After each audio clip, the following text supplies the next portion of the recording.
January 5th, 2018. This is Nerd Bourbon episode 31, and I'm Guy Fieri, and we're rolling out. Checking out America's favorite diners, drive-ins, and dives. I fucking hate you so much right now. I'm Seth Sturgill. And I'm Todd Sturgill, and holy shit do I hate you. Like, when you started that, like, I just instantly closed my eyes and just, Taking like, you to just Flavortown, pain. Todd. You're at Flavortown Population U, Todd. You could serve that on a flip-flop, and I'd eat it. I'm Guy Fieri. How do you feel about that fucking food troll? I won't lie to you, I actually occasionally watch that guy's grocery games. Why? I enjoy it. Why? Hashtag why guy. I enjoy it. Oh man, it's bad. You know what though? That dude's got an empire, man. That dude makes like an asinine amount of money. More money than we'll ever make. Damn straight. You gotta respect it. He's an interesting dude to say the least, and I love Action Bronson's impression of him. Oh yeah, I remember when you actually first told me about Action Bronson doing like a spoof of him, basically. That's some So good shit. Cocksucker motherfucker. It's pretty good shit. Anyway, Todd, it's 2018. Welcome to the new year. As you said to me in a text, another year, another nightmare. Welcome to the new age.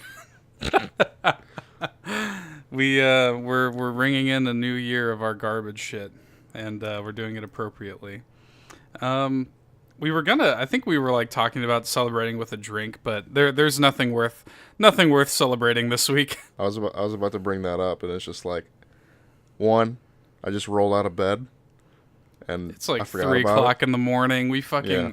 Oh my god, it has been such a fucking nightmare just trying to record. This is by far the closest like recording, editing, and producing up until release that we've ever done. Yeah, it's been a Like- series of unfortunate events this entire week. Because what happened was we were going to start record. I think we were originally going to record on Tuesday. I worked Monday night, and I just it was one of those days where I just had to like kill myself at work. And I don't normally do this, but like normally I wake up around like noon or 1. I was so tired when I got home. I didn't even wake up until like 4 o'clock. Yeah. My fiance was getting off work and stuff like that. So it was like, it's just not going to happen today. And Todd had to work that night, so we couldn't do it that night. Well, we were originally going to do it that night because I was only going to have to work one store and I was going to get home early enough. But then I found out I was going to work 2 stores and I'm like, oh. You had to work 2 stores and then you get home from that and it's like, okay, I'm taking Anastasia to work in the morning. We can do it when I get home. Well, then you fell asleep. And it was like, okay, well, we'll do it at like 10:30. And it's like, okay, well, I got my bug spray happening. My apartment does like a quarterly kind of like bug spray, and it just so happened to be Wednesday. So like just everything just coalesced to where we were just like, you know what? Fuck it. Are you off tonight? Yeah. Okay, great. Let's do this at like 3 a.m. and just get this shit done. So here we are. I basically have 24 hours to get this episode out to you. But you know what? Sometimes that's how the best content is produced. So we may not have any alcohol, Todd, but we'll behave like drunkards nonetheless. Oh, beautiful. That's all I ask for. Let's get right into it, man. Let's go ahead and announce. So we skipped book club last month just so that we could sort of reconvene. We had a lot of shit going on between the holidays and a lot of like craziness in the personal lives and stuff like that. We back-ended a lot of evergreen episodes and we got those out to you so that we never missed a week. But we did skip a month of book club. That being said, we are not doing that this month. Book club is back. Book club's back, baby. I'm actually kind of excited. Same, actually.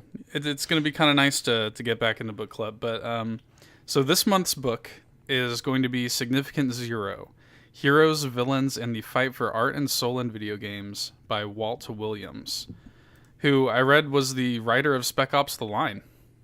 So that's kind of cool. I actually didn't know that. Neither did I. Yeah, I thought that was kind of neat. Like, we've had the book. You and I both have had the book since it came out. Last September or something like that. It came out. Damn, really? That actually does sound about right. Yeah, and we've both had it since launch, but we just have not, we've just not had the time to, to read it. We've been reading other books for book club, and then, like I said, December we skipped a month, so this month we're getting done. It is another sort of like video game development story book, similar to Blood, Sweat, and Pixels. I don't know yet what we'll do for February, but I do feel like we'll do probably another fiction book in February. Okay. Because we've been doing some nonfiction kind of primarily. And there's nothing wrong with that, but anyway, that episode of Book Club is going to be live on the 26th of January. So Significant Zero, read it along with us or don't. But tune into Book Club nonetheless. Yeah. So that's about it in terms of like news or housekeeping or anything like that. Do we want to talk about what we did over the holiday since we've been gone? It's been like, God, what's it been like 2 or 3 weeks since we actually sat down and recorded a new episode together? Yeah. It feels a little weird, but I'm actually happy. Yeah, you got to get back into the swing of it, man. The fucking break is over, bitch. Get back into it. What'd you do over the holiday? A lot of family shit, obviously. Like, I think I talk about it in the Christmas episode, but, like, my Christmas weekend was just 3 days of just shit.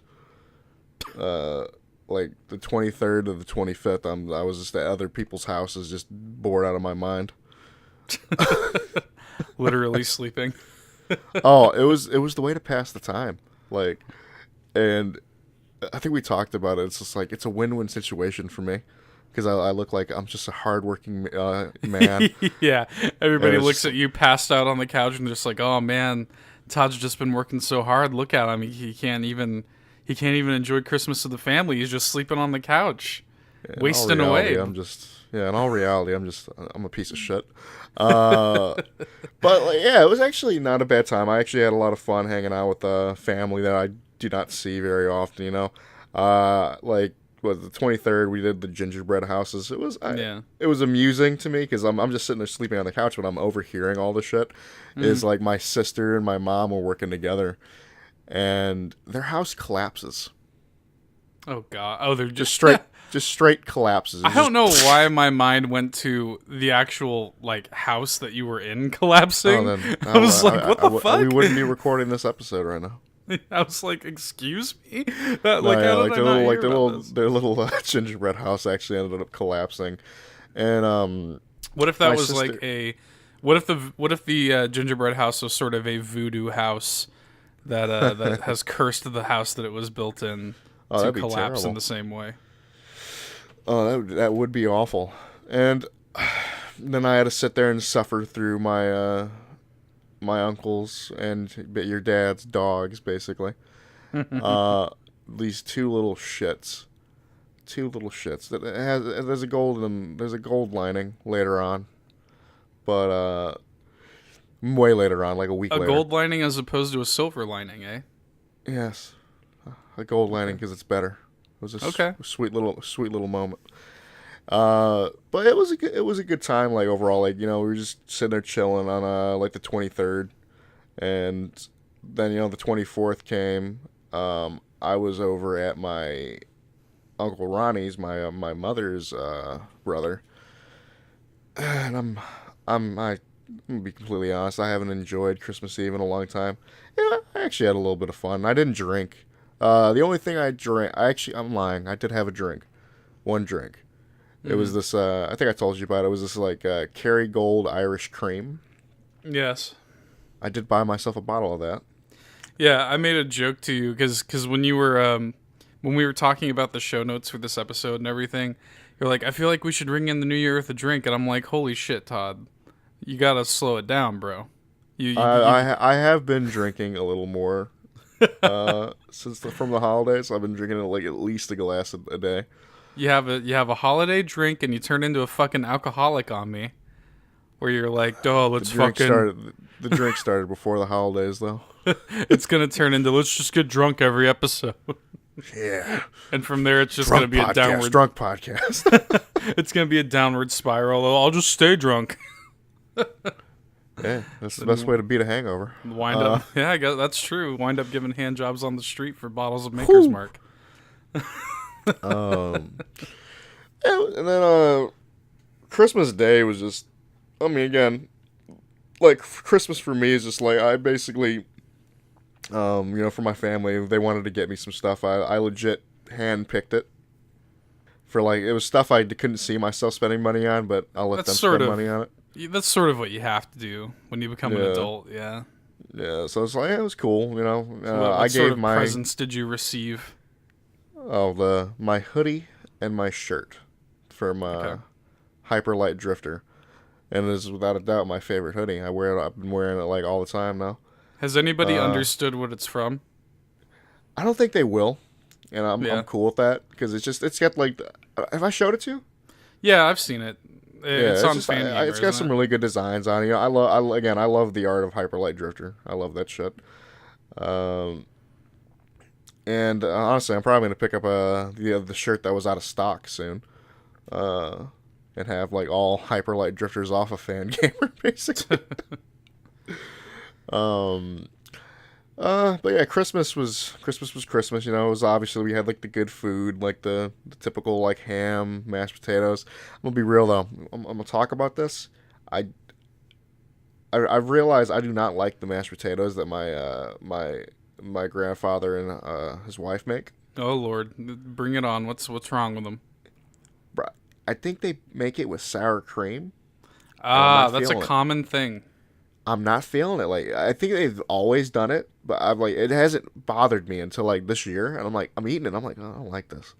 I mean, I'm still eating it because I still enjoy mashed potatoes, but like, I'm just not in like it's like, it's subtle. You know what I mean? It's like a subtle taste that I'm just like not digging with the mashed potatoes. Yeah, it just gives it like a little bit of like a tang that I don't really look I was for. just like, I don't like this. Like I like my mashed potatoes to be like buttery, like not. Yeah, really... that's where I'm at.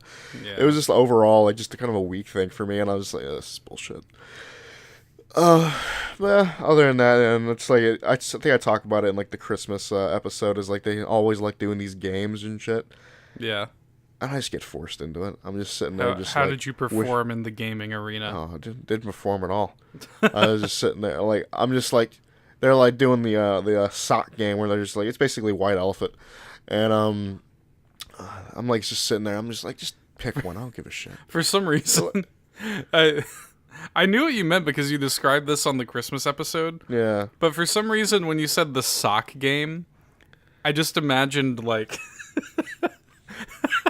I just imagined a group of your family circling, like, one member of your family as they had to fend them off with a sock full of oranges. Shit, it would be way better than the actual sock game. Like, you just swinging around like a sock full of oranges. Bring it on! That would be way better. Like, I'd be at least entertained. Because it's just mind-numbingly boring. It's just like... just having to survive. And the thing is, I'm the type of person, like, if they steal from me at the end, like, if somebody steals from me and it's like, there's like, everybody's went, the game's over. Like, my mission in this is to end this shit as quick as possible.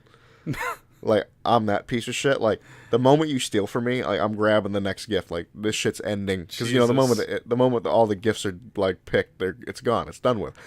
Because I hate my life when I'm doing it. I sent a video of my face to my friend Ronald, and he was just laughing his ass off just because I was just like, I looked so dead inside. Todd Sturgill, professional party pooper. Oh, exactly. And it's even better, like, they're doing the saran wrap ball one, where you gotta, like, tear through it and, like, unwrap it, basically, to get to the center and all that. I embrace it, man. Like, I don't embrace it. Like, dude, like, they hand it off to me, right? They hand it off to me, I'm just like, not even really trying. I'm just like, hurry up and get doubles so I can just hand this off to someone. You set the ball down and, like, just get doubles. And then I thought it was over after this. And then all of a sudden my mom brings out worksheets, basically, like little other like mini games with like papers and shit. I'm like, oh no. She probably has. She was a teacher for many, many years, so she probably has a repository. I was like, give me the answer sheets. I'll be the answer, man. She probably has a fucking directory of Christmas games. Yeah, it was bad. And my mom didn't even look at them. That was the best thing. Is like they get to this third one that they do, and it's just like you have to. So it gives you like you need to guess the song from this bullshit that it's supposed to be I'm trying to think like if it's like We Three Kings or whatever, like the We Three Kings song or whatever. It's like Three Monarchs or like something similar to that, or Trinity of Monarchs, like some shit like that. Oh, okay. So they give you a kind of fucked up name. Yeah, yeah. And you have to guess. And some of them were so much bullshit that like nobody got this. Everybody sucked at this so bad. Like everybody sucked at it. It was like was a Silent Night was like a mute Lancelot or some shit. I was like, I respected that one actually. I think I would have gotten that. Yeah, I would have got. I actually had to give that answer out because people were stupid. Mute Lancelot. I like that. Some of them were just like stupid as hell. Like I don't remember the one for Rudolph the Red-Nosed Reindeer, but that one was like I looked at it. I'm like, ain't nobody getting that shit. It's like a Wendy's dessert Yeti. Oh man, like the best one was a couple of them were like just super entertaining to me. It was just like, oh, ain't nobody getting this shit. God, I wish they had one for like some really complicated ones. Like what would you do for fucking God Rest You Merry Gentlemen? I think they did that, and I don't remember exactly what it was, but most people actually got it. Oh Lord, I feel like you could get really stupid with that. That song, by the way, the only Christmas song that is gangster enough to name check Satan right there in the beginning. Yeah, other than that, like, I mean, like all that shit was good. And, like, my Christmas was overall pretty good, and then my New Year's was actually pretty fun, actually, for the most part. Like, I was actually sitting there chilling on the. I'm telling you, your dad has this like sectional, has like powered recliners. Nice. Man, I didn't even realize. See, I was sitting on.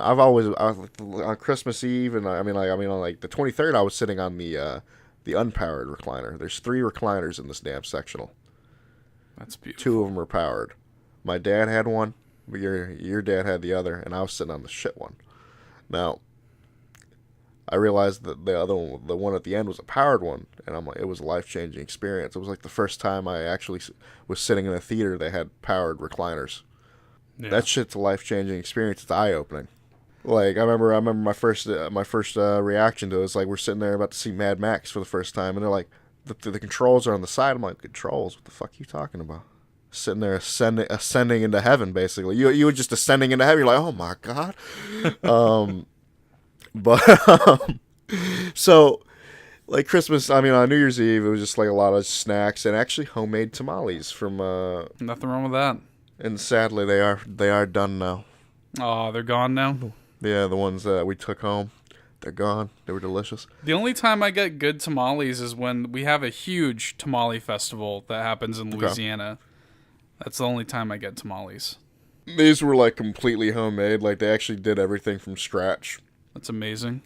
Like even like the whatever the hell, I forget the word of it, but it's super good. And they actually made this one that I truly enjoyed. Was a chicken, cheese, and jalapeno one. Ooh. Bruh, shit was life-changing.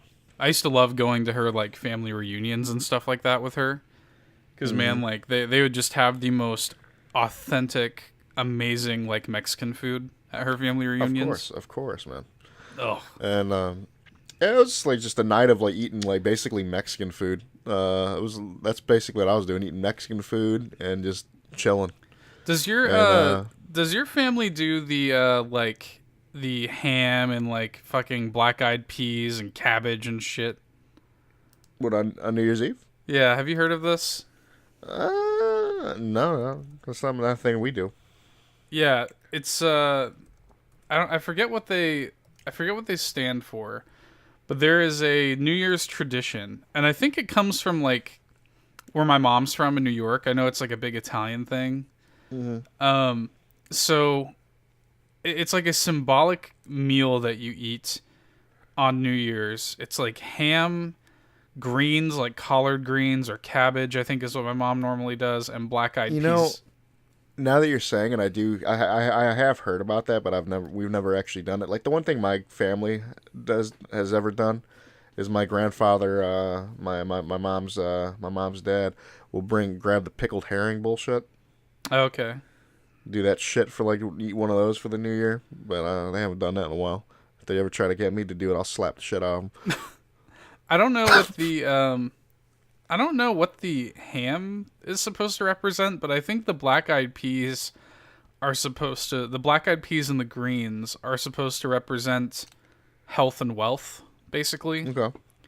Like health from the black-eyed peas and then wealth from the, the greens and shit. I don't know what the ham is supposed to represent, but I think that was the whole idea behind it, and it's, I guess, very big. Like I was actually talking to a guy in Walmart. I was waiting at the Walmart deli to get my my lunch meat for the week, and he was talking to me about it. And as it turns out, he is from a town that's like 30 minutes away from my mom, where she grew up in New York.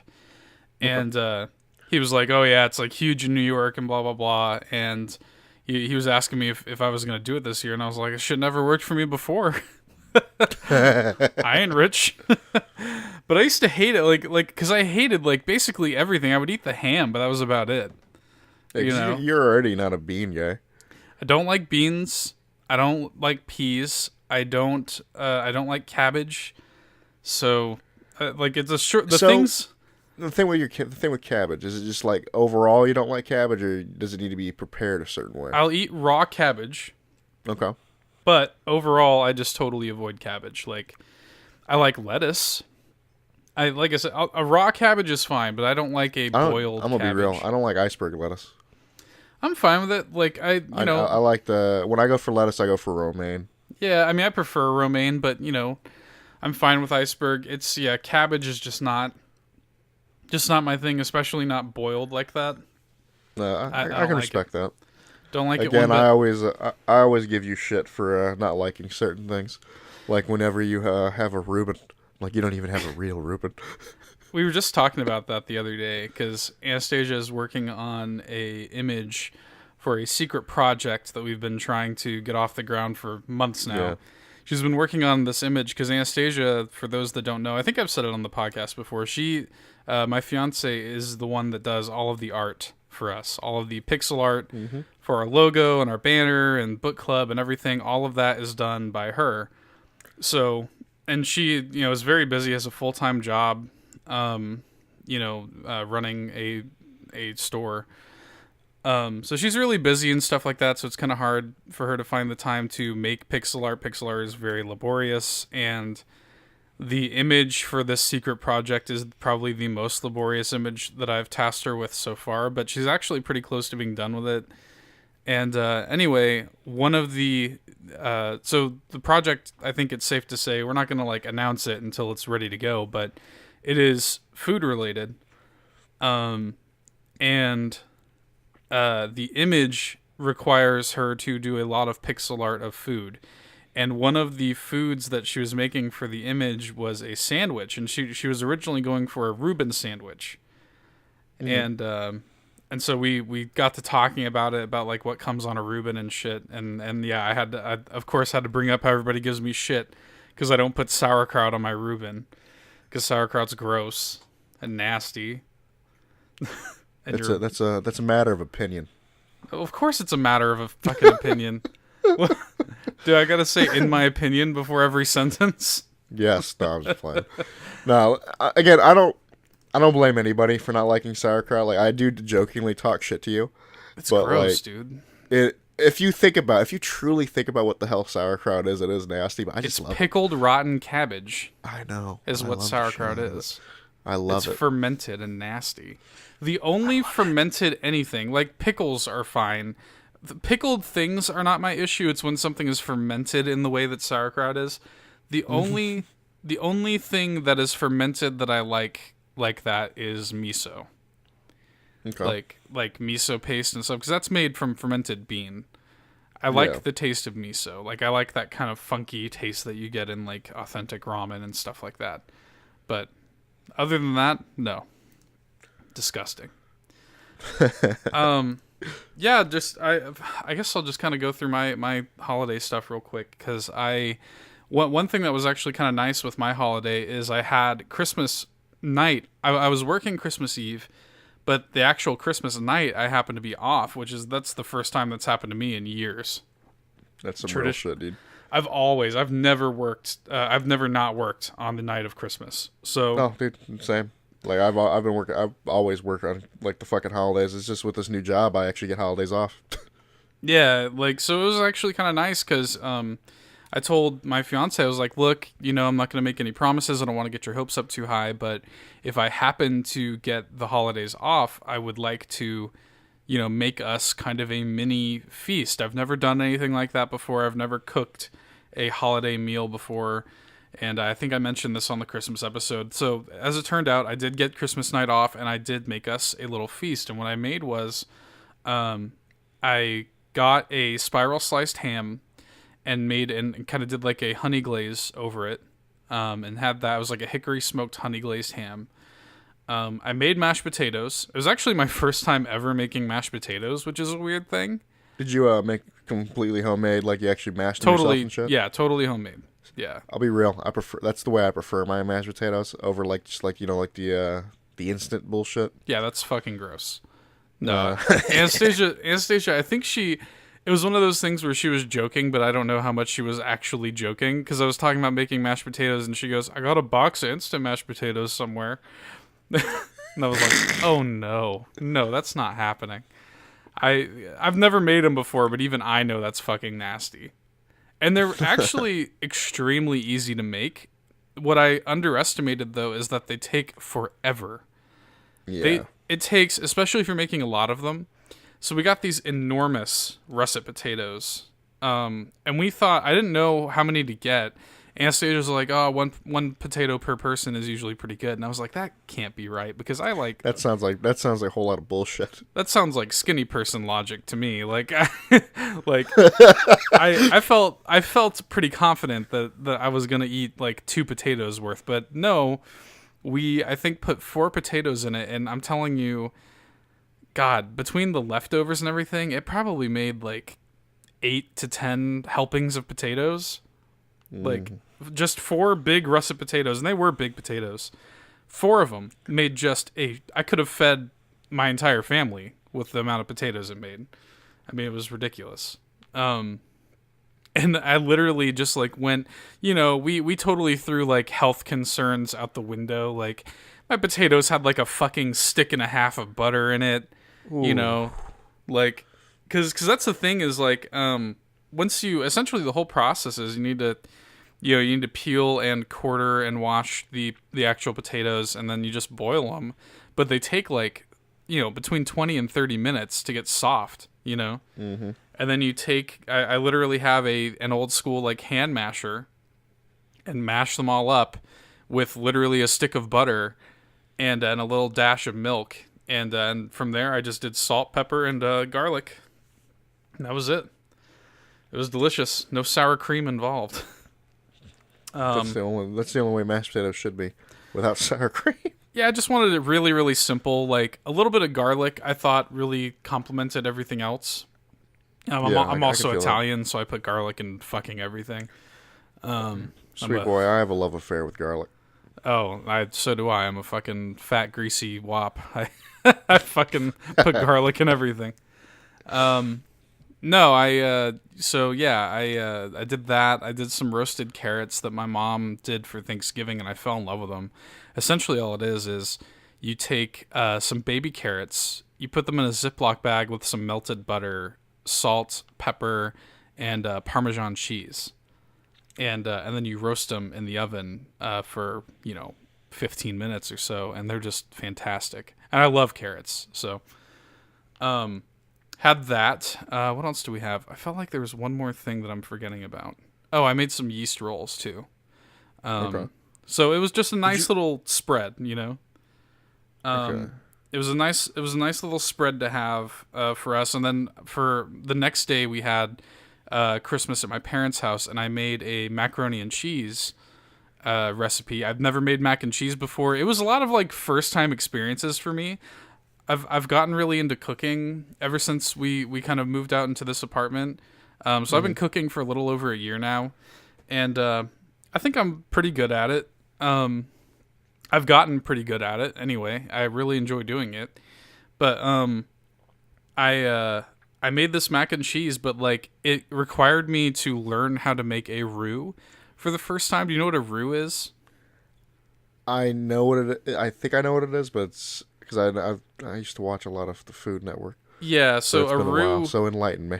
Well, a roux is essentially it is the base of a whenever you're making like a stew or a gumbo or something that is going to be thick.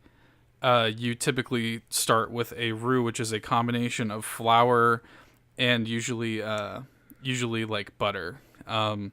And essentially you're like coloring this flour and making almost like a little paste of it, and that's a roux. And you're constantly stirring it.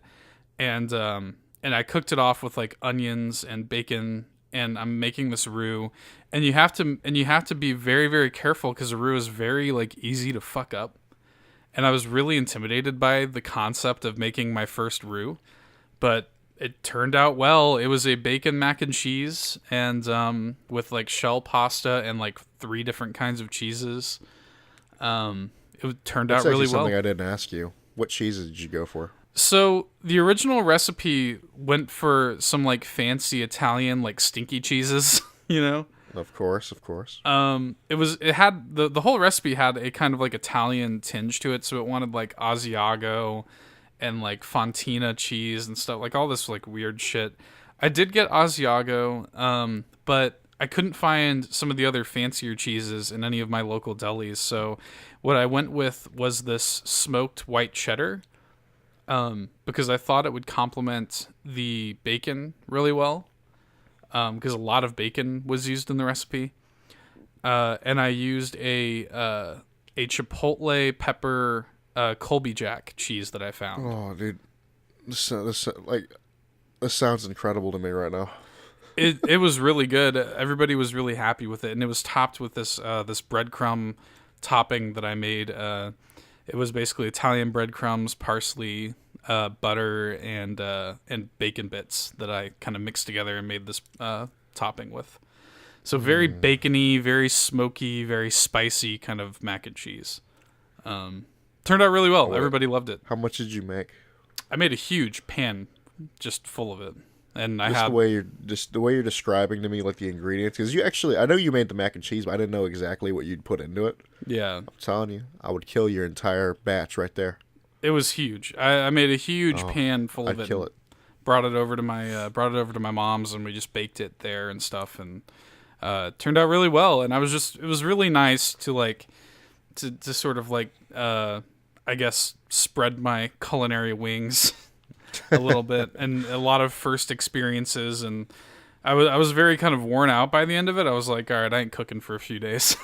but it was worth it. It was nice to do, and we had a good Christmas at my mom's house. Let me back up for a second. So Christmas Day, because we knew that we were going to be celebrating the day after Christmas, is when we were doing kind of Christmas with the whole family.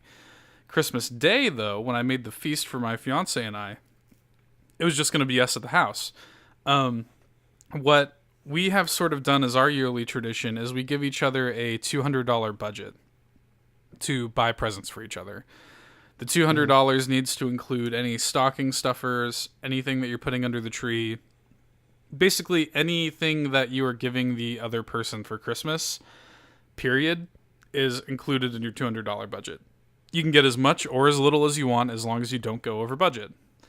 And it's if you go like a few dollars over budget, it's like whatever, but a few dollars over under is no big deal, neither here nor there. But anyway, so that's been kind of our tradition, so that we don't just have a Christmas tree up and like no fucking presents underneath it. So yeah, we got each other some gifts and stuff, and kind of exchanged gifts, and we were heading to my mom's house the next day to celebrate Christmas with the family. And well, let me back up. That morning, I was actually in a Skype call with you. We were just sort of waiting out the clock before we had to go to my parents' house. and I was playing Zelda, talking to you, just kind of chilling in my pajamas and shit, just having a good old time. And my mom texted me and she goes, "Hey, your sister needs some wrapping paper." And I'm just like, motherfucker, are you telling me Eden it's Christmas fucking day and she has still not wrapped her presents? You know what I mean? So, which, if you know my sister, that's believable. You could believe that she would do that. She's just, you could just totally see her doing that. So I was like, all right, how many rolls of wrapping paper is she going to need? And Mom texts me back. She goes, no, 2 should be enough. And I was like, all right, I'm going to send Anastasia over to her house and send her over with the wrapping paper, right? So Anastasia grabs the wrapping paper and goes and brings it over to my sister's house. Well, she's taking like a really long time, and I think I was even talking to you. I was like, holy shit, like Anastasia's been gone for so long. I thought maybe she was just there visiting with the boys or whatever. My sister has 3 kids, my 3 nephews. And I was like, maybe she's just visiting with the boys or playing with them or whatever. But as it turned out, as she revealed to me, it was all a ruse. We were driving to my mom's house later that day, and she goes, so there is a secret present that I got for you. I was like, what are you talking about? She's like, I got one more present for you this year. Like I had a little extra budget. I wanted to go a little bit above and beyond. You made this whole feast for us, and it was really nice of you. And you've just been, I'm just really appreciative of you. And I just wanted to kind of go above and beyond and get you kind of a little like special something to show how much I appreciate you and blah blah blah. And anyway, the further we got to my mom's house, it's like a 10 to 15 minute drive to get to my mom's house from my apartment. And the closer we got, she just was spilling the beans about it, like just fucking. So you telling me she fucked your surprise up in like 15 minutes? Yes, incredible. She just kept, incredible. She just kept talking and like I've been really this is a whole other fucking tangent that I won't go into, but I've been ever since watching The Last Jedi, which we did a shots about that you can go listen to right now. Ever since seeing The Last Jedi, I've been really excited about Star Wars again in a way that I haven't been in years. And so I've been really into Star Wars. I've been really into collecting toys from Star Wars again, which I haven't done in years. And, it's just been nice. It's been nice kind of like being obsessed with Star Wars again. A lot of my waking hours are spent on eBay finding Star Wars toys. So I've just been like kind of building my collection back up and stuff like that. And anyway, so she starts just spilling the beans on the drive over to my mom's house. She's going, oh well, I can't let you look at the package yet because the shape of it is gonna give it away. And I wrapped it by a fan of the franchise, and he was geeking out about it and stuff like that. And she just was talking, and eventually I'm just like, I think you got me a lightsaber. Because I've told her before how I've always wanted a Force FX lightsaber. Just one of those really nice, expensive lightsabers. And I could just never...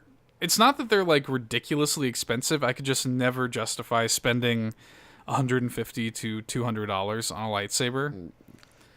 But some real shit. Yeah, but like ever since they've come out, they started doing those, I think, around the time episode 3 came out. And I've always wanted one. Like, I've always wanted one ever since I was like 16 or whenever the fuck that movie came out, whenever they started making them. And anyway, she's like, no, it's not a lightsaber. You're going to be disappointed, blah, blah, blah. And then as soon as she brings it out of the car, I'm like, yeah, it's a lightsaber. You can tell just by the shape of it, And so yeah, it turned out the whole thing with my mom and my sister needing wrap presents, that was all a lie. She just wanted to get out of the house with some wrapping paper so that she could go and secretively wrap this lightsaber that she bought for me. And anyway, we get to the point where we're opening presents, and I open it up, and spoiler alert, it is a lightsaber. It's Luke's lightsaber from Return of the Jedi. And it was exactly what I wanted, and it was like really sweet of her. She just spoiled the surprise for herself. That's all. because she thought she was gonna get me to cry. That was her goal. She wanted to capture. She was like filming me when I was opening it. 'Cause she wanted to capture just in case I cried, and no, didn't work. Here's what nobody's ever gotten the jump on me, Todd. Nobody ever will. Know that. Well, she could have, but she failed. She needed to keep her mouth shut. But that was for New Year's and shit, didn't really do anything. Just worked. Got that holiday pay. Didn't really do shit. I did want to talk for a second about New Year's resolutions a little bit.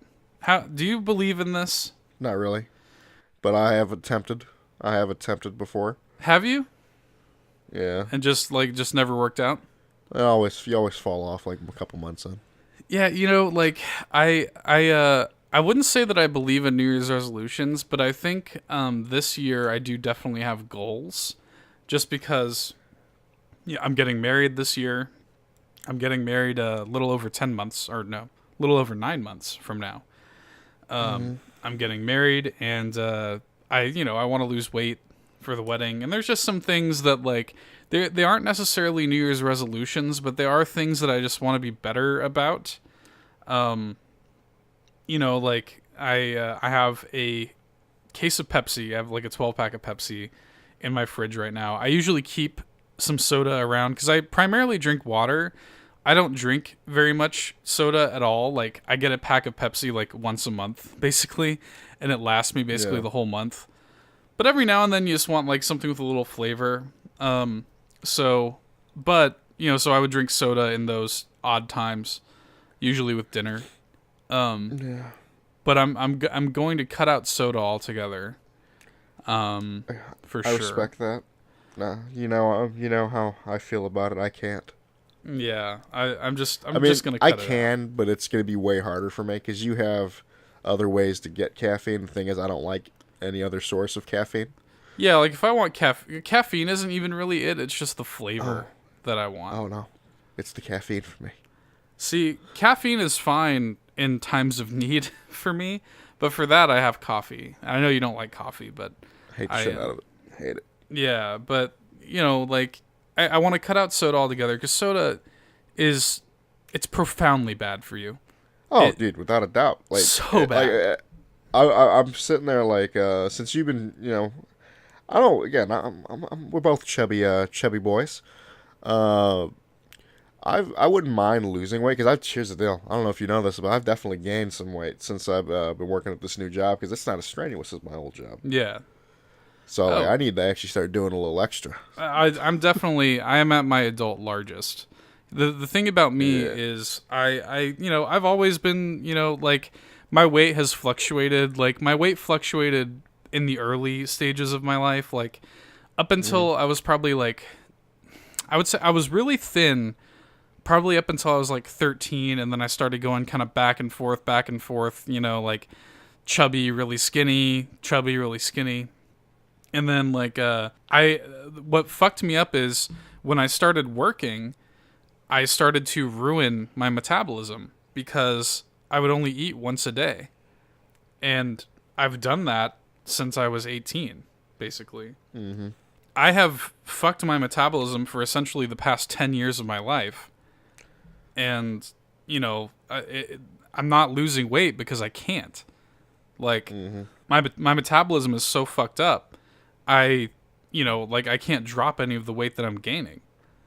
So I don't eat especially poorly. I cook, almost every night of the week. I don't eat terribly. Yeah, we have pizza and fast food every now and then. But like compared to a lot of people I know, I don't eat too bad. I definitely don't diet or anything like that, but I don't eat terribly. Not enough to be as fat as I am. It's just and I drink a lot of water and stuff. It's just that my metabolism is terrible. So I'm really trying to fix it this year. And I mean, I would like to realistically, I would like to drop like at least 50 pounds. I feel that. Before my wedding. I really would. I have sort of fluctuated between the 270s and 280s most of my adult life. I'm pretty much in the 280s right now.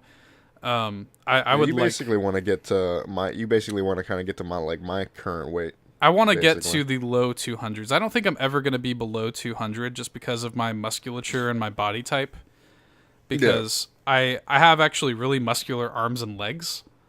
All of my weight is in my fucking torso, my stomach, and I want to get rid of that. That's my big thing. I want to be like low 200s. I'm talking, 210. Like I would be very, very happy with that. Me personally, I'm actually on the same way. I think I kind of want to lose like 20 to 30 pounds this year. Yeah, and fixing my metabolism is really gonna be instrumental in that.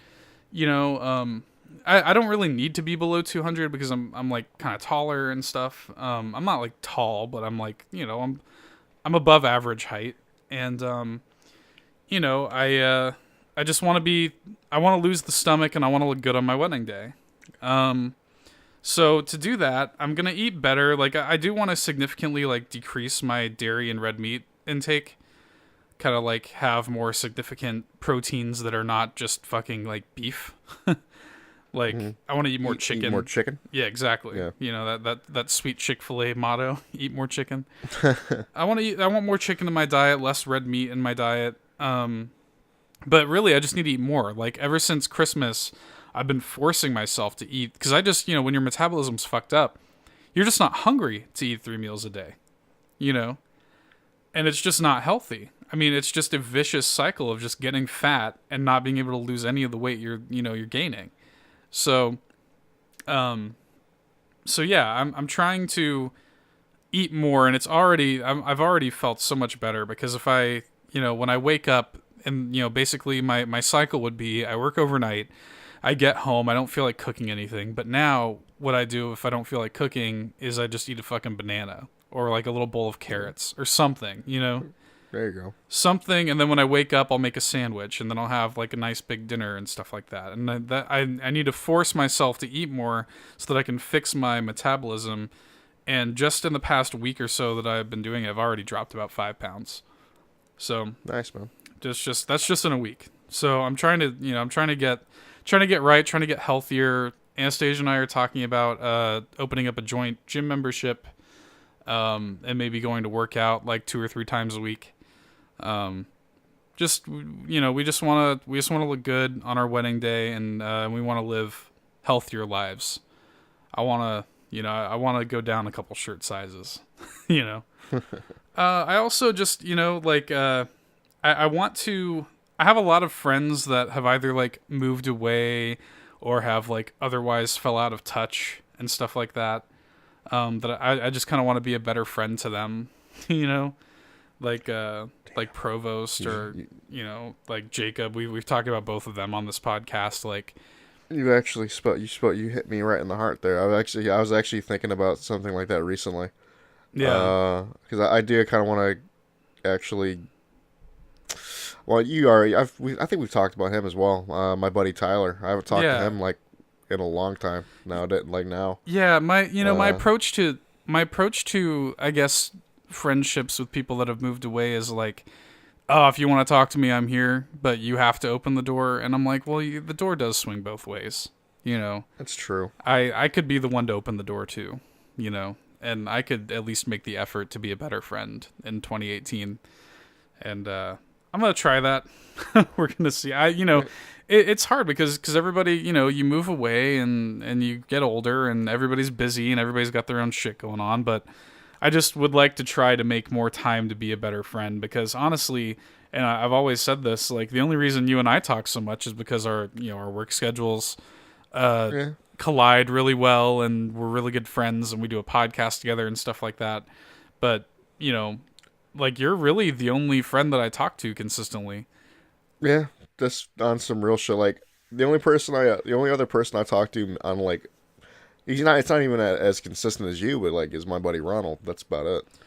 Like for me, like if it weren't for that, I would not have any friends that I talk to consistently, and I want to fix that. So I feel that. In 2018, I just want to be a better, less distant friend to my distant friends, I guess. I also want to play less games out of like weird obligation. Like, So is it more to like work on your backlog? a little bit.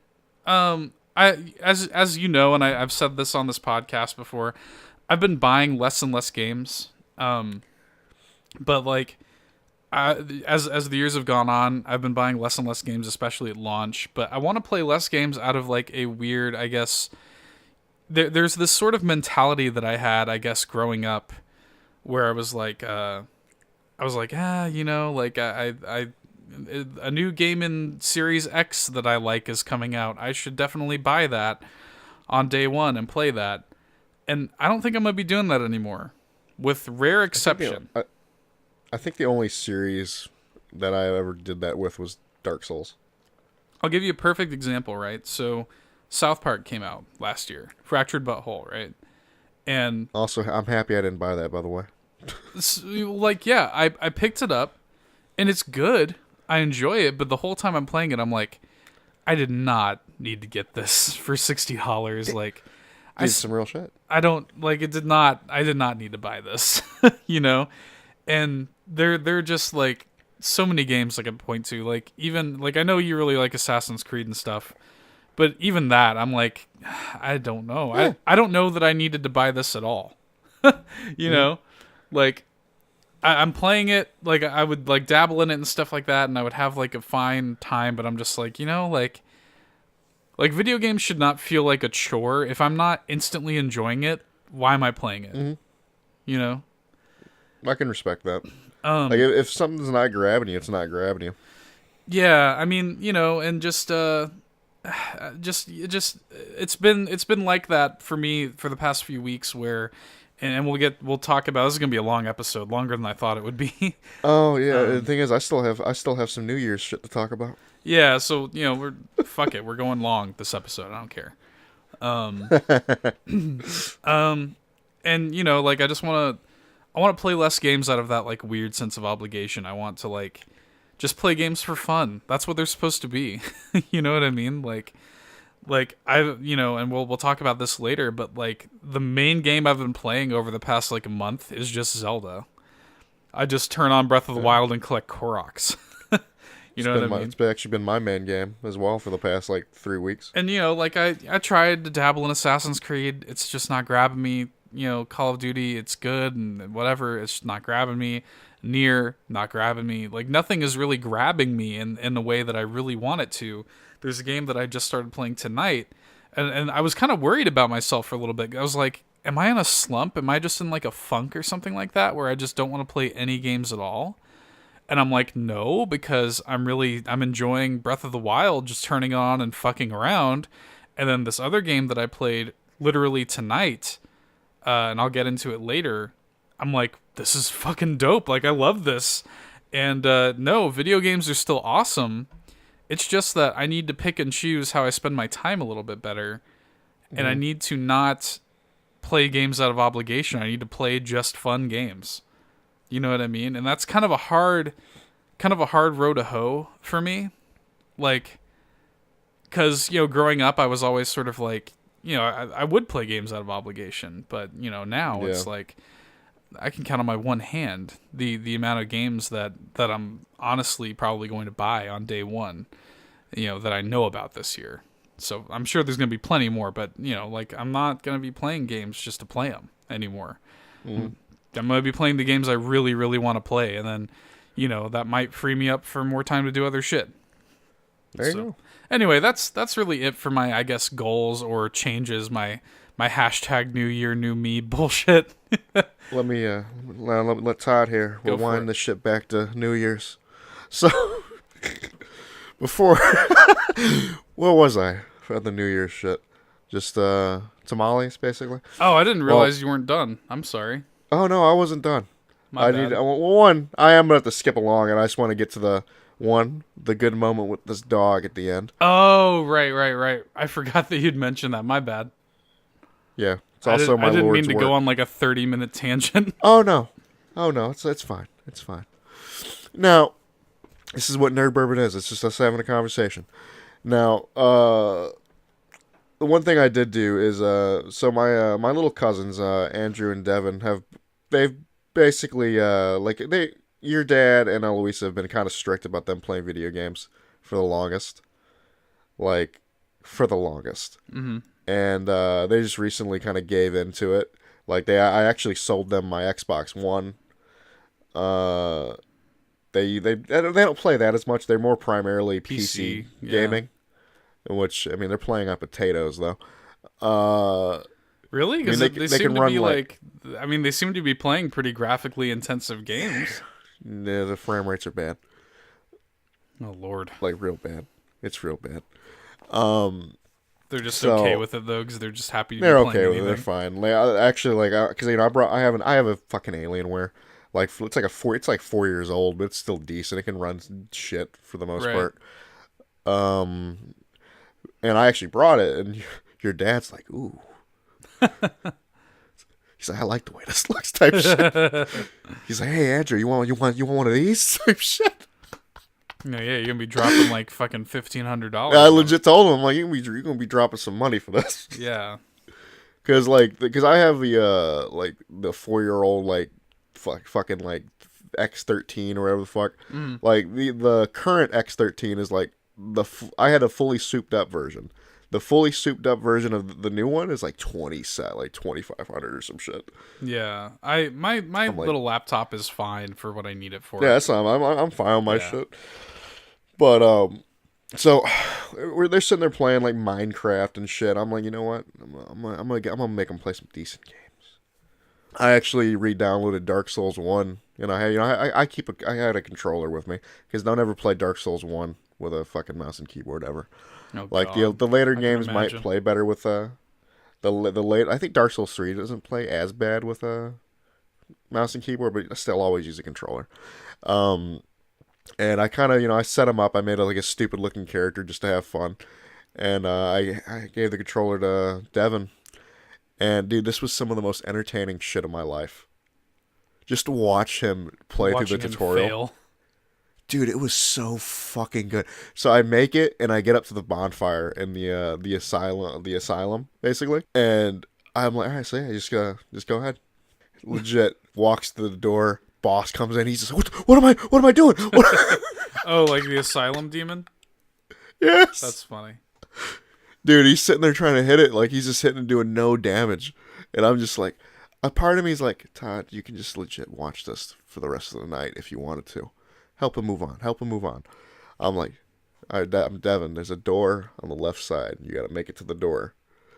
And, it was just entertaining to watch him get through it. Should have just let him do it. Just let him figure it out eventually. I did. I wanted it, like, it would have took him all day.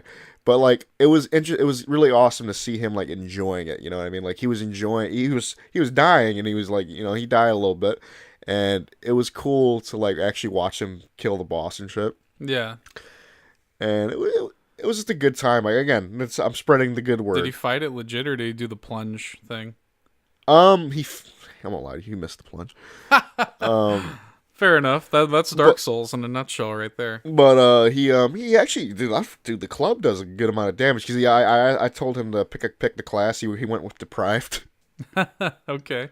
And it was just fun to watch him play it. Like they, I got Andrew in on it as well. I had him like give it a try on the character that I made for Devin and stuff. And it was really fun to just watch them kind of having fun with it. And I'm like, I hope they end up buying it for themselves and giving it a chance, like for themselves and all that. I actually ended up showing them Borderlands 2 as well, which was good. You're a fiend for that Borderlands 2. Oh, I'm a fiend for that. I always will be. I still occasionally play that game. I don't care, because it's just a fun game for me, and I am speeding along a little bit, but because I want to move on to the other topics we have today. So the thing with the dog is, I'm tired of shit. It's like 10:30 to like 11 o'clock. It's about to be the new year. That dog has been up since God knows how long. I don't know what breed it is, but its name is Cubby or some shit. And it's tired of shit. It's laying next to me actually, on a pillow, and I'm just kind of sitting there petting it and shit. I'm basically like half asleep. And here's the thing: That dog has not been near me at all. And the thing is, like, I cannot move in that house without both of their dogs barking, like at all. And it's like just the moment you, I right? move, it's just me. Yeah, the moment I move, chasing me down, trying to nip at me and shit. But the thing is, they're pussies. They're giant pussies. You just sit there and you look at them, and they're just Yeah, fucking backing away. Yeah, I know the type. But yeah, at the end, I'm just sitting there petting it and shit. It's the nicest this dog has been with me, and I'm like, fucking finally, I just wanted your love, dog. I got through to you. But then they're playing this fucking game behind us. They're getting loud as shit, and it's waking the dog up, and it's kind of getting scared. Yeah. And I'm like, I'm just petting it to calm it down and shit. Keeping it calm. There was no keeping it calm at midnight. It was balls to the wall. Oh, all the fireworks and shit. Oh, dude, fireworks shit. Then everybody's going, woo! They had these fucking confetti ass things, right? Shot all over me, pissed me off. Dude, that dog legit was shot up, got off the pillow, shivering like a motherfucker, ran off, and apparently ran upstairs and pissed itself. Well, and it's sad too because people don't understand dogs don't know that it's fucking New Year's Eve, Yeah, I'm like, come on, guys. I don't get me wrong, it's celebrating all that, but come on, be a little. Dogs just sitting there chilling. Think about your dog for half a second, because it's sad too because a lot of people who leave their dogs outside, their dogs run away on New Year's. Very, very common. Because to a dog, again, dog doesn't know it's New Year's Eve. All a dog thinks when it sees fireworks is that the fucking world is ending, the sky is exploding. Mm-hmm. It's really loud, and I'm scared. Yeah, I was just sitting there, you guys are waking up my perfect sweet angel right now. It's sad. People don't think about that, but dogs are dogs are very they don't know. Yeah, I was pissed. I was pissed off. Yeah, that's kind of sad. But it's actually, I've been seeing on Facebook a lot of local people saying, "Oh, my dog's missing." Of course. I left him outside on New Year's and he ran away because again, these dogs think the fucking world is ending. They think it's the fucking rapture. I guess let's kind of go. Let's talk about some of the games we've been playing over the break. Nothing but Zelda. I was about to say, I think we sort of need to just dive straight into Zelda because I think that's been. I'm gonna let you take the reins on this one because I think you actually just finished Champion's Ballad today, right? Yes, I did. I actually did it because I think I jokingly said when I talked to you earlier in the last night, is I was saying I wanted to get more talking points for the podcast, even though we totally didn't need it. I sit there. I swear to God, I could be. If I got shot. I would. I think the first thought in my mind would be like, "Oh, this will be a good story on the podcast." That's some real shit. Oh, that's sweet any content. Stupid shit that happens to me. My death is sweet content. My death is sweet podcast content. Yeah, but so yeah, I actually ended up So I have fucked with Trial of the Sword a little bit. I got up to, I think I was talking to you, and I had a pretty clean run of the beginning trials up until the end where I died like an idiot. Who did you die to? A high knock. It did the fat fuck attack. Yeah, I think I actually regaled the story like that was similar to me on this podcast when I first did Trial of the Sword. It was something similar to that. Yeah, it's just I like Trial of the Sword, and I am obviously going to do it, but it's just after that, I was like, I'm going to take a break off you. And I decided, to jump into the Champion's Ballad, and holy shit. Yeah, it's awesome. I know you talked about it. You're saying how how good it was. I love the shit out of Champion's Ballad. It's the Dark Souls of Zelda DLC. Dude, just the first fucking the first little taste of it. You grab the obliterator or whatever, and the first 4 shrines you get on the Great Plateau, the Great Plateau, whatever. Those are some of the best shrines in the fucking game. Even the shrines that you get from doing the challenges to access. Oh yeah, the fights. All those are good. Every last one of these shrines is probably they're the best shrines in the game.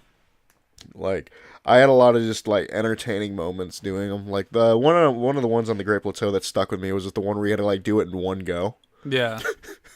That was Don't entertaining as hell. Don't forget that the Switch has the video capture shit now. I always forget it. Don't forget it. If there's ever something stupid that happens to you in Breath of the Wild, just hold down that share button. I always forget. I need to start doing that because there's been a lot of dumb shit happening to me.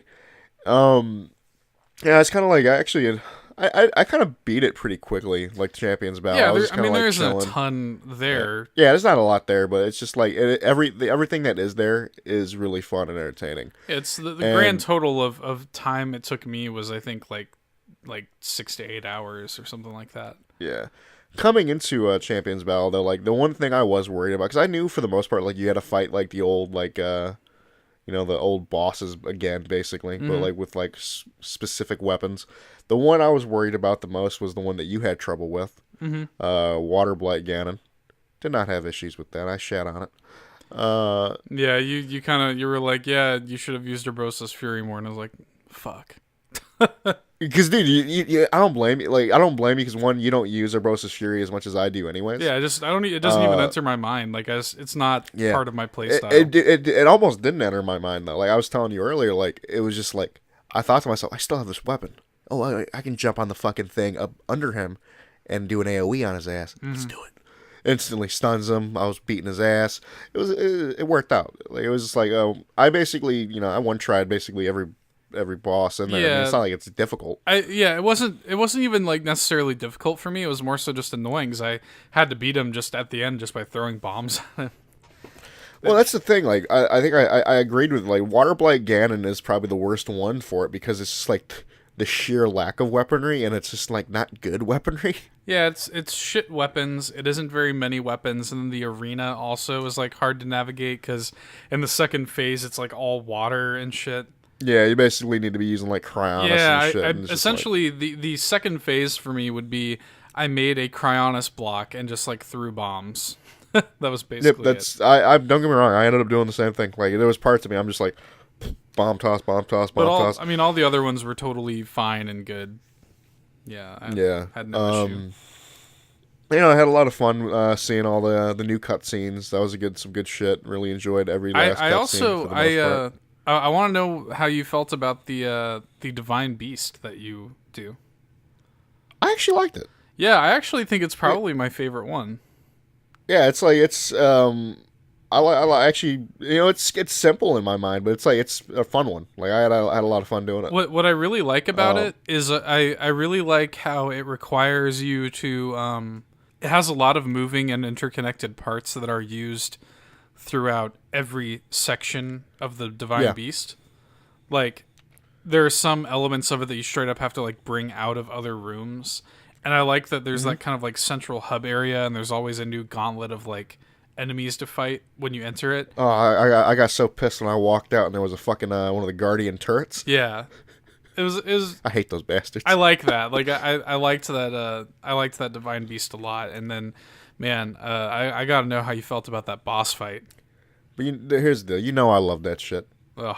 I loved every aspect of that shit. Such a good I fight. actually saw the initial cutscene beforehand, right? I didn't know anything about the actual boss fight, but I did know who the boss was. Oh my god! And it was still such a really cool moment. It's just a moment of just like, oh shit, what? Yeah, like when because it starts off like spoilers, I guess. It starts off just as if you beat the Divine Beast typically, and you're talking to a monk. A Sheikah monk, and he's sitting there just like you have beat the trial, blah, blah, blah, the same shit they always say. And then all of a sudden you see his like hand move, and he like stands up. You're just like, oh shit, what? He's like, I offer this final trial. I'm like, oh no. Yeah. So good. That was without a doubt. That was a fun fucking fight, dude. Like it's not hard. It's not like super hard, but it's just a fun fight, dude. I love the way that fight. He has a seemingly endless set of moves. Like, dude, I felt like such a badass dodging all those clones. Yeah, you dodging all the clones, parrying his attacks. One thing I actually did is I used the camera. Oh, really? To do what? You use the camera, you can see which one's him. Oh shit! I didn't know that. I read that earlier, and I'm like, oh, that's really cool. it works, dude. That's really cool. I didn't even know that. That's the kind of shit that I love. Like that's the kind of stuff that you find in like Metal Gear boss fight. Like that's the mark of a truly great boss fight. And that's what I love so much about this boss is that it incorporates every mechanic, every bit of your skill set that you've used and learned over the course of this game. I love it. And like yeah, dude, like the bosses in Breath of the Wild are like I think me and you said are they're kind of the weakest parts for the most part. Yeah, I think the weakest parts of Breath of the Wild are the divine beasts and its bosses by far. But dude, this boss. This boss is excellent. One of the best in the whole series. So good. Like it was just so fun. Like it was a fun fight. Like it was just. Yeah, again. And then don't get me started on the pure stupidity of the master cycle. Well, and again, like it isn't especially difficult. It's not like, like you're gonna one try it. It's not you're not gonna like you're in no danger of dying or anything like that. But it's just so fun, and I love the like arena that it takes place in. Like dude, the arena's good. So cool, man. Like it's such a just. What an awesome way to sort of like end your time with the Champion's Ballad. Like, what a great final boss that is. And then the master cycle is just dumb. Like, it's fun to run around with it. I'm like I think you said it. You said it when I got the ancient bridle and shit. It's like once you get the cycle, you're not really gonna use that horse again. Yeah, right. You don't really need to. You're right. Yeah. Because the thing is, again, you can just ride off a cliff with that shit. You don't even care. Yeah, it's just, who gives a shit? Like it's gonna run over most enemies, and fuel is basically a non-issue. Yeah, that's I'm with you. Like, I don't even know why they decided to do the fuel thing. Yeah, because it doesn't need to be. It's so unimportant. You just can use anything as fuel and just fill it right up, and it's like, all right, cool. Like, why even let me like just take it out altogether? Just let it go. But whatever. Yeah. I'm glad you liked it. It's done my heart a lot of good. Champion's Ballad was a fantastic DLC for the most part. Like, is it what people wanted? Not really, but I had fun with it. I don't know how they could have done it any other way. Honestly, I really like how the suite of Zelda DLC are just these nice, challenging chunks of Zelda gameplay. Yeah. Like. Yeah, I'm glad you liked it. Like I said, it does my heart a lot of good to turn on my Switch and see you playing Zelda. It makes. I'm still be playing it, man. Like I'm gonna sit there and jump into Trial of the Sword and give that actually sit there and finish that shit. I think that's really the only thing I have left. Like Trial of the Sword, I gotta still do a couple side quests, and then I'm not doing Koroks like you. Fuck that. See, I've been having a lot of fun just like finding Koroks, and I've gotten to the point now. I found about 300 of them on my own. There are 900 in the game.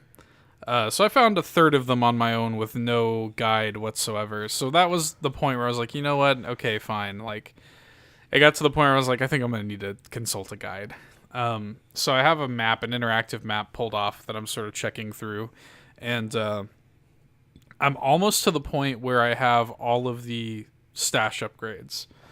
I'm almost there. And after that, it's just going to be finding them just to max out the counter to get all 900, basically. And then I'll be completely done with Breath of the Wild. I don't know what my hour count is going to be when I'm finally done with it, but I'm already at like 150 plus hours. So I've definitely gotten my money's worth out of that game. That game is excellent. I've just been playing my Switch in general more than anything else. I mean, Destiny 2 has kind of been a major disappointment for me in terms of me actually wanting to play it. Especially now that one of the people we played it with doesn't have PlayStation Plus anymore, so it's like, haven't really cared to jump on Overwatch. You can't even really do the Nightfall anymore because like me and you aren't gonna like grab a random or something. No, and it's fine. Like I'm not mad at that person or anything like that, but like it's just kind of like, like I don't feel any huge motivation to jump on. Like I said, nothing's really been grabbing me except for Nintendo games, really, and I've just been really enjoying my Switch. Today I picked up a lot of games that were sitting on my sort of Switch's like wish list. Like I've had a ton of like indie games sitting on there for a long time that I've wanted to pick up, and So I picked up the Switch version of Yooka-Laylee, which I've been messing with a little bit. I picked up Thimbleweed Park, which I've heard nothing but good things about, and I wanna crack into that. I picked up Yooka-Laylee. Never Stop Sneakin'.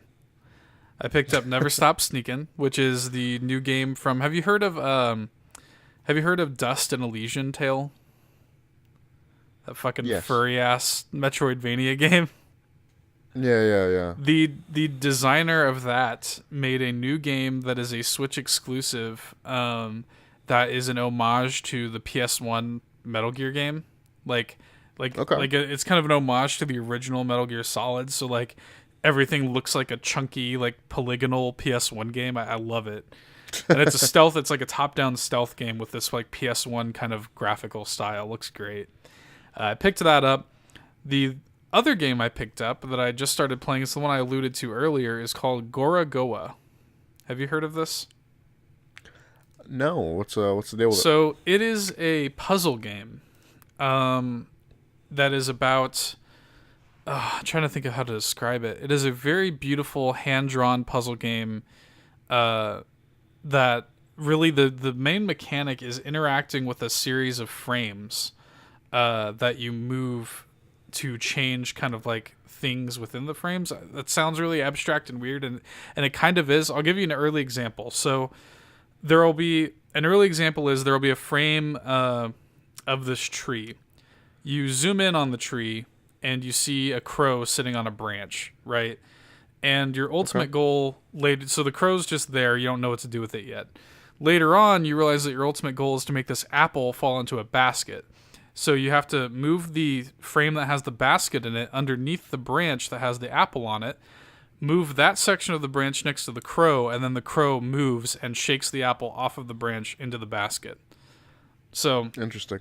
The whole premise of it kind of has a lot of themes. There's not a single spoken word in the game. No tutorial or anything like that. Just very intuitive puzzle design with really gorgeous hand-drawn animation. And it seems like it's about this guy. He seems like he's a young guy that's sort of trying to make contact with this beast, this sort of divine beast, I guess, called the Gorogoa, that he's trying to make contact with and provide an offering for.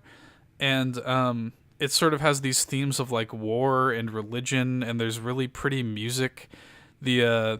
The musician for it is actually the same person who did the music for The Unfinished Swan, so it just has really pretty music, and it's really like really good. Like that was the game I was playing. I've played it for probably 45 minutes or so. I hear it's like short but sweet, like kind of a 2 to 3 hour sort of thing. So I'm probably significant ways through it already, but I really like it a lot. It's really been like quite affecting to me, and that was, like I said, that was one of the games where I was playing that earlier tonight, and I was like, no, video games are still very good. It's not just me.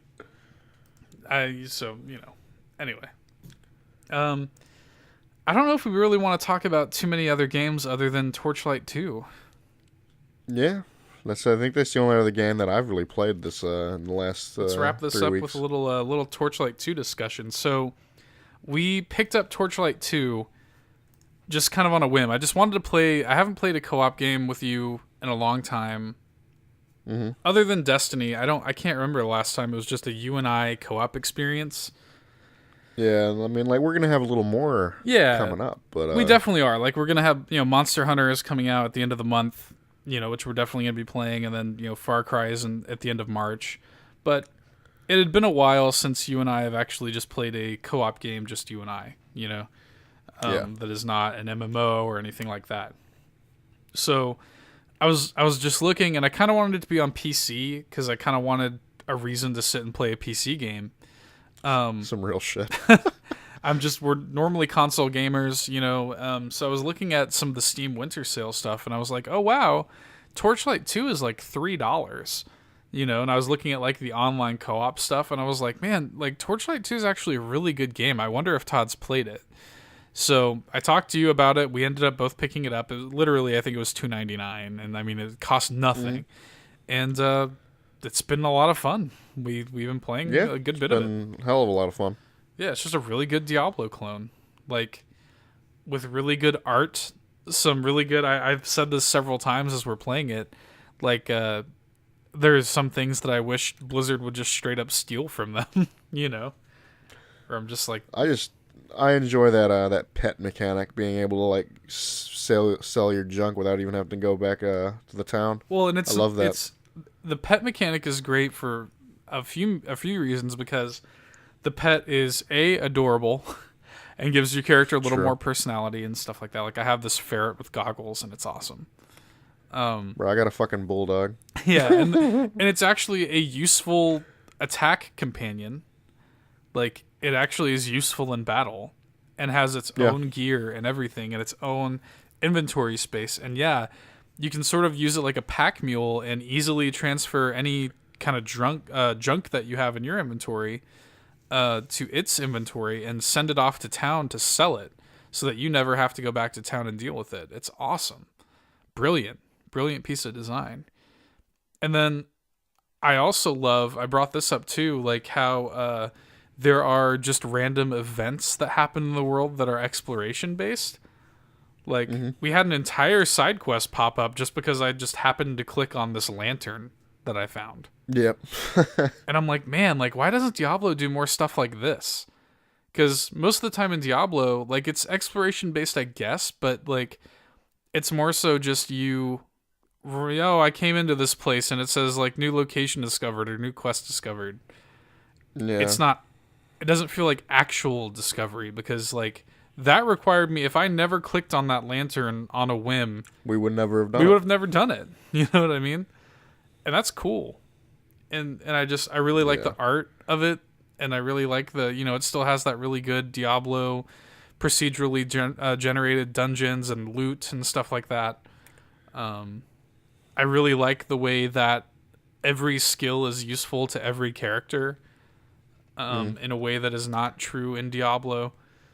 Because, you play Diablo and it's like, if you find gear that has like, this has intellect, I don't fucking need it, or whatever. I think in like Diablo 3, like, it gets to the point where they don't even like drop that sort of shit for you. Oh, they do sometimes. Oh, it's rare. It's much rarer. It's much more rare, but it's still a thing. Whereas in Torchlight, they just made it so that stats are useful in different ways to different characters. Yeah. Which I think is really smart. And it's a lot more simplified. I think there are literally 4 stat skills. Like, I think there's 4 of them. And they're all useful to different people in different ways. And I just think that's really smart and simplified in a way that does not... I think the biggest success of Torchlight's design is that it gets out of the player's way a lot more. Like, it doesn't make you go back and sell all of your junk. It doesn't make you have to worry about min-maxing your skills and what's good for what build and shit like that, because like it just wants you to play it, Yeah, I feel that.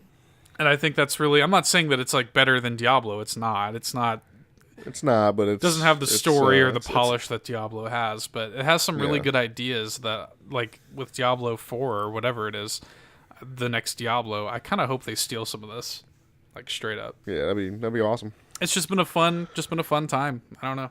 I don't really have any detailed thoughts. I can't really think of any other games that you and I have been playing either. Yeah, I mean, I'm drawing a blank because I honestly, like, that's kind of been my main thing, like just playing Breath of the Wild and then Torchlight 2 randomly with you. Yeah. Well, shit. Anything else you want to say before we wrap it up and I can go back to shopping for Star Wars toys and checking out America's Greatest Diners, Drive-Ins, and Dives? Oh dear Lord, I think we're good. You beautiful bastard. Well, you've been listening to Nerd Bourbon. If you had a good time listening to us talk about video games and some hashtag Real Talk New Year's resolutions, why don't you go ahead and throw us a follow or a sub on whatever service you're listening to us on. And if there's a service you aren't currently on that you want us on, let me know so I can make that happen. If you have any questions, thoughts, comments, or concerns, please leave Q's. I will leave an A. In fact, what I was thinking about doing is if somebody comments, maybe I will answer them in the next episode of the show. So if you want your question read on the show, send me an email, leave me a comment. You can also find us on Facebook at facebook.com/nerdbourbon, and we are at nerdbourbon on Twitter. And as I always say, the best and only way for us to grow is if you tell your friends. So thank you guys so much for listening. It's 2018. Get fucking dunked on. Bye. See ya.